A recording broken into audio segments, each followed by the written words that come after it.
Hello guys, ഞാൻ 1 മണിക്കാണ് കിച്ചണിലേക്ക് ആയിരുന്നേ. ചിക്കൻ്റെ ബ്രസ്റ്റ് പീസ് ഇരിപ്പുണ്ടായിരുന്നു. അപ്പോൾ നമുക്ക് വെച്ചിട്ട് ടേസ്റ്റ് ആൻഡ് ഈസി ബിരിയാണി ഉണ്ടാക്കാം. അതിനാവശ്യമായിട്ട് 3 മീഡിയം സൈസുള്ള 3 സവാള എടുത്തിട്ടുണ്ട്. ചെറിയ ഇഞ്ചി, 5-6 വെളുത്തുള്ളി, ചെറിയ വെളുത്തുള്ളിയാണ്. കുറച്ച് ചുവന്നുള്ളി നന്നാക്കി കഴുകിയെടുക്കുക. ഒരു മിക്സിയുടെ ജാർ എടുത്തിട്ട് വെളുത്തുള്ളിയും ഇഞ്ചിയും 4-5 പച്ചമുളകും കുറച്ച് കറിവേപ്പില, ഒരു ചെറിയ കഷ്ണം കറുവപ്പട്ട, 2 ഗ്രാമ്പു, കുറച്ച് പെരുംജീരകം, കുരുമുളക് ഉണ്ടെങ്കിൽ അതും ഇടാം കേട്ടോ. എൻ്റെ കയ്യിൽ ഉണ്ടായിരുന്നില്ല. ഇട്ട് ചതച്ചെടുക്കുക. അതായത് നമുക്ക് കുറച്ച് വെള്ളം ഒഴിക്കണേ, നുള്ളു വെള്ളം ഒഴിച്ചാൽ മതി. അത് സവാള നന്നാക്കി എടുക്കാം. സവാള അരിഞ്ഞെടുക്കുമ്പോഴത്തേക്കും കുക്കർ എടുത്ത് വെച്ചിട്ടുണ്ട് എണ്ണ അരിയണേ. അപ്പോൾ സവാള അരിഞ്ഞപ്പോഴത്തേക്കും കുക്കറിൽ ചൂടായിട്ടുണ്ട്. അതിലേക്ക് വെളിച്ചെണ്ണ ഒഴിച്ചിട്ട് ആ ചതച്ച് മിക്സ് നമുക്ക് ചേർത്ത് കൊടുക്കാം. നന്നായിട്ട് വഴറ്റി അതിൻ്റെ പച്ചമണം മാറുമ്പോഴേക്കും നമുക്ക് അരിഞ്ഞ് വെച്ച സവാള അതിലേക്ക് ഇട്ട് കൊടുക്കാം.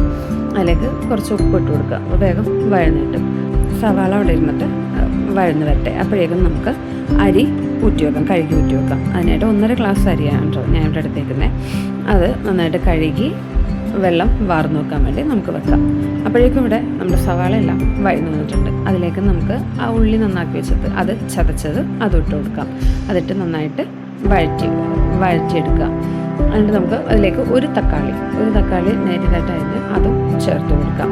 അത് അവിടെ നിന്ന് വഴന്നു വരട്ടെ. അപ്പോഴേക്കും നമുക്ക് ഇതിലേക്കുള്ള മസാല ചൂടാക്കി വെക്കാം. ഇവിടെ ബിരിയാണി മസാല 1.5 ടീസ്പൂൺ ബിരിയാണി മസാലയും 1/2 ടീസ്പൂൺ ഗരം മസാലയും എടുത്തിട്ടുണ്ട്. അത് നന്നായിട്ട് ചൂടാക്കിയിട്ട് അത് ഇതിലേക്ക് ഇട്ട് കൊടുക്കുക. ഞാൻ മുളക് പൊടിയൊന്നും ചേർക്കുന്നില്ല കേട്ടോ.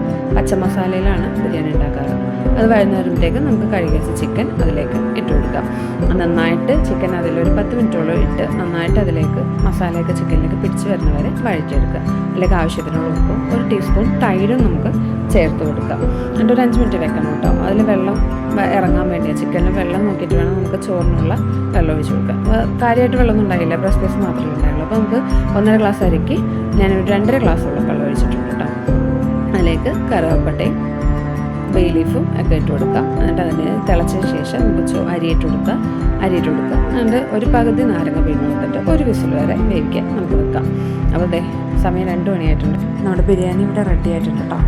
അപ്പോൾ നമുക്കത് ചൂടോടെ തന്നെ സെർവ് ചെയ്യാം. അതിന് മുമ്പ് നമ്മൾ അതിലേക്ക് നെയ്യൊന്നും ചേർത്തിട്ടില്ല. അപ്പോൾ 1 ടീസ്പൂൺ നെയ്യ് അതിൻ്റെ മുകളിൽ ഒഴിച്ചിട്ട് ഒരു 2 മിനിറ്റ് നമുക്കത് അടച്ചു വയ്ക്കാം. ആ ചൂടിലിരുന്ന് ആ നെയ്യ് ചേർക്കണം. എന്നിട്ട് നന്നായിട്ട് മിക്സ് ചെയ്ത് ഉടനെ പോകാതെ നന്നായിട്ട് മിക്സ് ചെയ്തിട്ട് ചൂടോട് തന്നെ സെർവ് ചെയ്യാം. അതിന് ചിക്കനിൽ കുറച്ച് മഞ്ഞളും ഉപ്പും മുളകൊക്കെ പറ്റിയിട്ട് വേണമെങ്കിലും ചെയ്യാം കേട്ടോ. എനിക്കിപ്പോൾ ടൈമില്ലാത്തതുകൊണ്ട് ഞാൻ അതിന് ചെയ്തില്ല. പക്ഷേ എങ്കിലും ഇത് നല്ല ടേസ്റ്റി റെസിപ്പിയാണ്. എല്ലാവരും വീട്ടിൽ ട്രൈ ചെയ്ത് നോക്കുക. നമുക്കിനി അടുത്ത റെസിപ്പിയായിട്ട് വീണ്ടും കാണാം ഇൻഷാ അല്ലാഹ്. ബൈ.